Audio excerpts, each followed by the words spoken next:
ಮೊದಲ ದಿನದ ಕದನ ಅದೆಷ್ಟು ರುದ್ರ ಭಯಾನಕವಾಗಿತ್ತು ಅಂದ್ರೆ ಅಲ್ಲಿ ಅರ್ಜುನನಿಗಿಂತಲೂ ಹೆಚ್ಚು ಅಬ್ಬರಿಸಿದವನು ಅಭಿಮನ್ಯು. ಖುದ್ದು ಭೀಷ್ಮರೇ ಅವನ ಪರಾಕ್ರಮದ ಮುಂದೆ ಬೆವರೊಡೆದು ಹೋದ್ರು.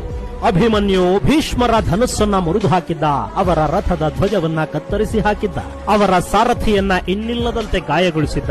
ಅಭಿಮನ್ಯು ಕುಮಾರನ ಪೌರುಷದ ಮುಂದೆ ಭೀಷ್ಮರ ತೋಳಲ್ಲಿನ ಬಲವೇ ಖಾಲಿಯಾಗ್ತಿದೆಯೇನೋ ಅನ್ಸೋದಕ್ಕೆ ಶುರುವಾಗಿತ್ತು. ಅಷ್ಟರಲ್ಲೇ ಭೀಷ್ಮರ ರಕ್ಷಣೆಗೆ ನಿಂತಿದ್ದ ಸುಯೋಧನನ ಸಹೋದರರನ್ನ ಅಪರಿಮಿತ ಬಾಣಗಳ ಮಳೆಯಿಂದ ಘಾಸಿಗೊಳಿಸಿದ್ದ ಅಭಿಮನ್ಯು ಅವರನ್ನಲ್ಲಿಂದ ಓಡಿಸಿಬಿಟ್ಟಿದ್ದ.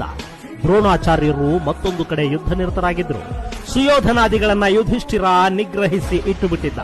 ಅದೇ ಸಮಯಕ್ಕೆ ಭೀಷ್ಮರ ಬವಣೆಯನ್ನ ನೋಡಿ ಅಲ್ಲಿಗೆ ಮದ್ರ ದೇಶದ ಅರಸ ಶಲ್ಯ ಧಾವಿಸಿ ಬರ್ತಾನೆ. ಶಲ್ಯ ಮತ್ತವನ ಬೃಹತ್ ಸೇನೆ ಅಭಿಮನ್ಯುವನ್ನ ಎದುರಿಸೋದಕ್ಕೆ ನಿಂತಾಗ ಅವನ ಬೆಂಬಲಕ್ಕೆ ಬಂದವನು ವಿರಾಟ ದೇಶದ ರಾಜಕುಮಾರ ಉತ್ತರ ಕುಮಾರ.